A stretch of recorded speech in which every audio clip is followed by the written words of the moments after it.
Season 5 of Dexter sees Dexter reeling from the tragic murder of his wife Rita in the previous season finale as he attempts to redeem faith in himself by helping a young assault victim take out her captors. So following up from the ending of Season 4 was always going to be challenging, and making something on the same level as Season 4 is a near impossible task, and they didn't succeed at it. But just because Season 5 isn't as good as Season 4, that does not mean that I'm one of those people that write off everything past Season 4 of Dexter as being part of Dexter's bad run. I still think Season 5 is an incredible season of TV. And I think it's just so dark and sorrowful, and I love that because it never undercuts how big of a loss Rita is in Dexter's life. So let's get into it. And first things first, the opening episode of this season, titled My Bad, one of the best episodes in all of Dexter. It is 50 minutes of complete anguish and misery, as it should be. I am so glad that they just let the audience sit in the tragedy of Rita's murder. It doesn't pull a whole fucking, main character dies in the finale, and then next season it's like a 6-month time jump and there's like a little memorial or something like that, like they fucking did in Season 8 with LaGuerta. We'll talk about Season 8. I gotta stop talking about Season 8 when it's not time to talk about Season 8. We're talking about Season 5. So let's keep focused.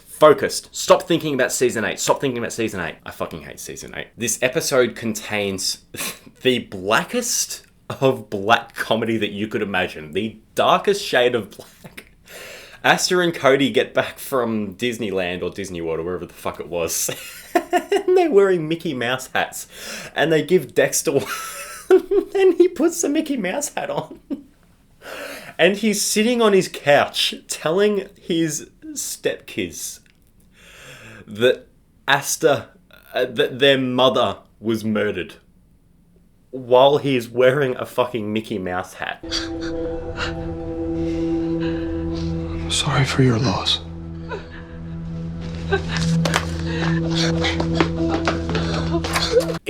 Look, I'm not trying to take anything away from how hard this is to watch. It is excruciating.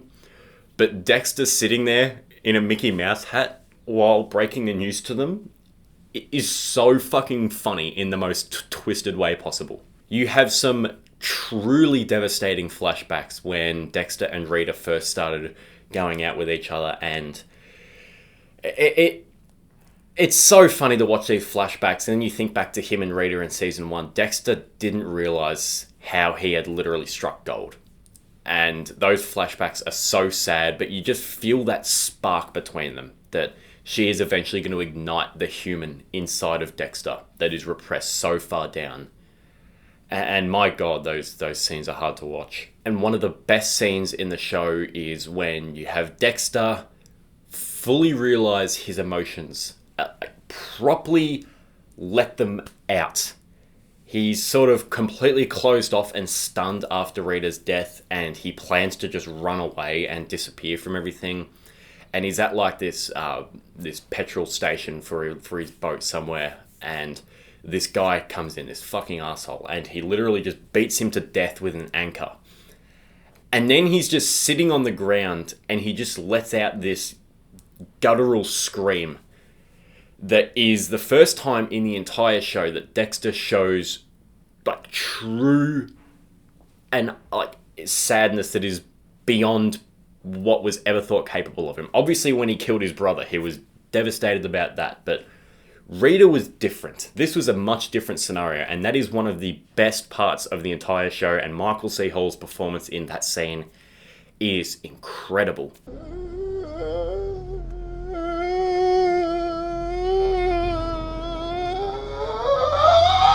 And then you also have Dexter's eulogy, which is quite short and it's not like, a big speech or anything like that, but he just says something about how Rita reached in and found something inside of him that he never knew was there. And that just sums it up perfectly. And it really just hits how tragic the loss is. And I love that it just lets you sit in the just the sadness of it all. It doesn't undercut anything. I love it. I think it's an amazing first episode. One of the best in the entire show.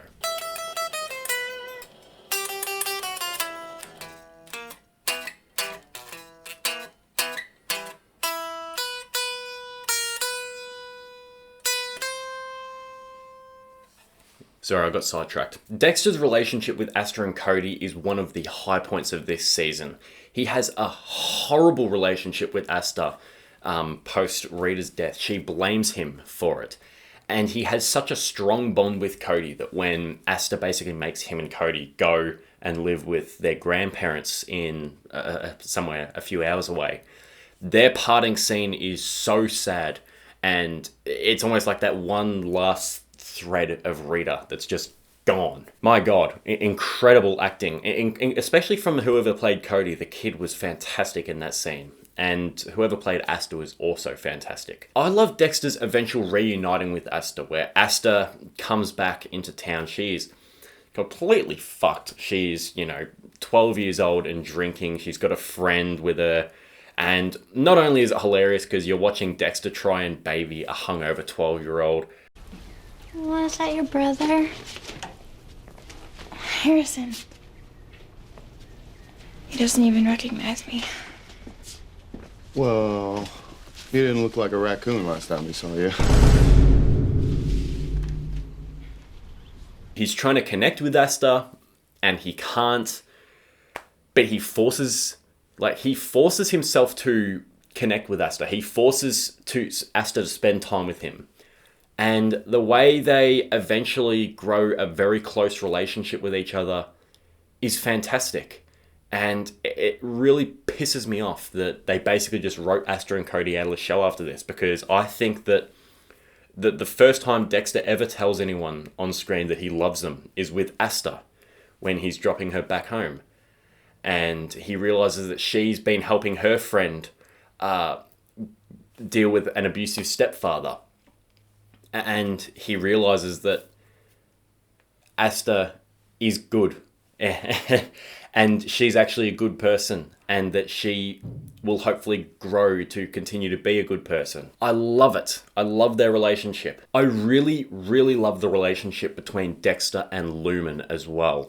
I love Julia Stiles. I think she's a great actress and she is awesome here. And she also works as like a weird stand-in for Rita. Not only is he helping this completely traumatized and lost young woman move through a horrible situation, he's also coping with Rita's death by saving Lumen in the way that he couldn't save Rita.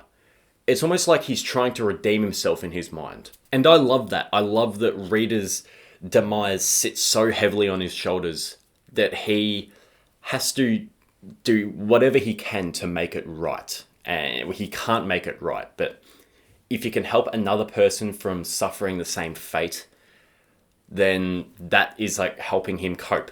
And he's helping her as well. And she eventually is able to move on. But I really love that Lumen is not a replacement for Rita. I love that their relationship doesn't just replace Rita and say, yeah, okay, Rita died, whatever, he's got another girlfriend now. No. When she inevitably leaves at the end of the season, you can just see how broken up Dexter is at Harrison's birthday party. That at the end of it all, he's still alone.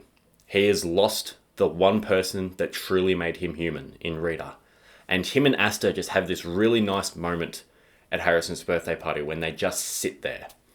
And they just sit together and they're just alone, but their relationship being rekindled is just a nice little thing that they can both bond together. They're both obviously devastated about Rita, but they have each other still. At least they have that. I was also really invested in Quinn's story in this season where he becomes suspicious of Dexter.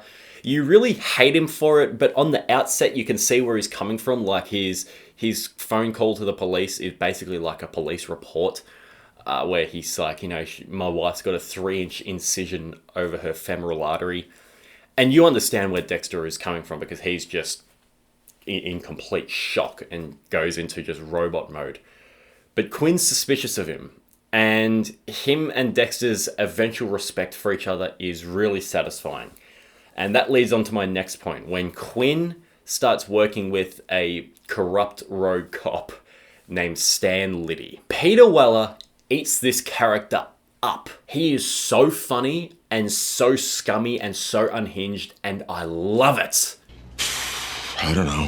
Things go wrong every day. Fucking motherfucker! So basically, Quinn hires Stan Liddy to pursue Dexter and find dirt on him and figure out what he's up to. And his pursuit of Dexter is so intense and so fun. And while I will talk about the resolution of that later, the journey there is so fun.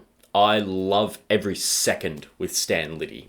The way he talks, his voice is like a small town drunk sheriff from a Stephen King story. Name Lumen Pierce. Lumen. Stupid fucking name. He's just brilliant, and I wish we got more of him. And lastly, I'll say that Jordan Chase isn't the best villain, but the fact that he's got like a full ring of accomplices helps create a really intimidating presence. And especially in that one scene at the hotel when literally almost every person that Lumen runs into is one of his henchmen. And it just creates this really intimidating feeling of like walls closing in on you. So while he is, just an average villain, I suppose, the fact that he's so connected is so scary and intense. Moving on to the negatives, and unfortunately I do have a few for this season. The first one of which is that the obligatory serial killer storyline with the Santa Muerta killings, whatever that's called, where Deb's investigating it, it's extremely unengaging. It goes nowhere really. I do enjoy some of the action that leads from it, like the shootout at the nightclub and everything, but it all just sort of fizzles out into nowhere, and it's pretty uninteresting. The Stan Liddy storyline, as much as I love it, it wraps up way too fast and way too neat for me. He's just killed instantly. Like, he kidnaps Dexter, and Dexter's like tied up in the back, and Liddy's like, I need a recorded confession from you about what you've done. And Dexter basically kicks the camera out of his hands, gets his hand over, grabs a knife that Liddy had, and just stabs him, and then that's sort of it. It sort of leads to Quinn being arrested for it and suspected of murder, and Dexter fudges the blood report so that he doesn't go to prison for something that he didn't do. And it leads to him and Quinn having this respect, which I like, but the fact that Liddy's storyline ends up being pretty inconsequential and just wraps up in a nice little bow so fast was pretty disappointing. Once again, a negative that I have for this season is Deb. And this is almost less of her personality that, I hate so much that is the negative, but it's the fact that she's written to not necessarily be a smart detective, but a fucking psychic. She comes up with so many wild theories about who's taking out this ring of attackers with Jordan Chase. And every single one of them is right. Like, she's like, I reckon the killer taking out all these people is one of Jordan Chase's and his friend's victims. Actually, I reckon there's two of them, and he's a vigilante. Actually, I reckon there's like a little romance happening, and he's helping her move past this trauma. Everything is just spot on to the point that I can't believe it. And when it gets to that point at the end, when you've got this piece of cellophane dividing her, she's got the gun at Lumen and Dexter, but she can't see because she doesn't know it's them. And she's like, all right, I'm just going to let you guys go because I ship what you're doing. I agree with you. Even though, it's like, 1,000,000 to 1 of a chance that these two people are actually vigilantes, lovers. He's helping her overcome past trauma, which I get it. That is what's happening. But I just don't buy that Deb would let them go. And that leads on to what I think was a major misstep in this season. And that is not having Deb there and then discover Dexter as the Bay Harbor Butcher. I don't know why you would have them so close to each other, but you just have this piece of cellophane dividing. And you choose to give us blue balls. Why would you not have Deb discover Dexter's secret there? It would have made way more sense than it did in season 6. And I think that basically if she discovered Dexter there, all of season 6 would have been unnecessary and we could have gone straight into season 7. I'm not the biggest fan of season 6, and I seriously don't think that we needed it, because we could have just we had this perfect moment where Deb could have discovered the secret, and they choose not to go through with it. It's just like, I don't get that. I don't get that at all. And at least in this season, more Deb problems, which actually is relating to who she is as a person. I do not ship her and Quinn together at all. Again, I cannot stress this enough. Fuck Deborah Morgan. Fuck her. She did not give a fuck that her own sister-in-law was murdered. She did not give a shit that her brother was made a widower. And her and Quinn, and fuck Quinn for this too. Fuck him for this. Her and Quinn shack up in the house where her sister-in-law was brutally murdered in front of her nephew.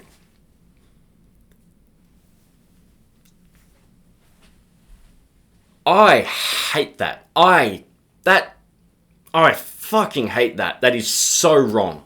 I despise it. And my last negative, which may seem sort of inconsequential to some people, but for me, it's a massive problem.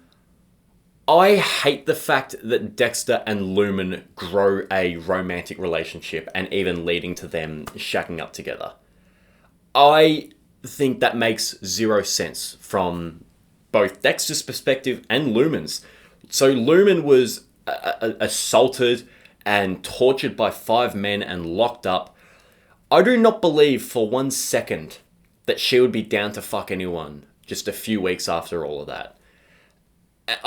That makes no sense to me. And I don't understand why Dexter would go through with it either. We spent like 4 seasons building up the fact that to grow an actual emotional connection with someone, it's very hard for him. And he did it with Rita. And that if he doesn't know someone properly or doesn't, really feel that strong connection, that he won't get intimate with them. But with Lumen, he just goes right ahead with it. And I just don't think he would do it so soon after losing Rita. It's just so wrong and icky. And honestly, you remove the scene when they fuck from this season, and this season might go up like half a star for me. I'm honest. Like, I really don't like that development at all. I think it's so wrong. But overall, while season 5 has some significant issues, more problems than any season prior to this, I still think that it is an excellent season of Dexter that is not afraid to go dark, and it gives us a more than satisfying resolution to season 4's tragic events. Dexter season 5 is worth watching and worth buying. Thanks for watching my review on season 5 of Dexter. If you enjoyed this, I've got reviews on all seasons of Dexter up to this point, and very shortly I'm going to be doing a review on season 6 and then 7 and then 8 and then New Blood and then Original Sin and then Resurrection, so look forward to that. I'll see you all then. Bye.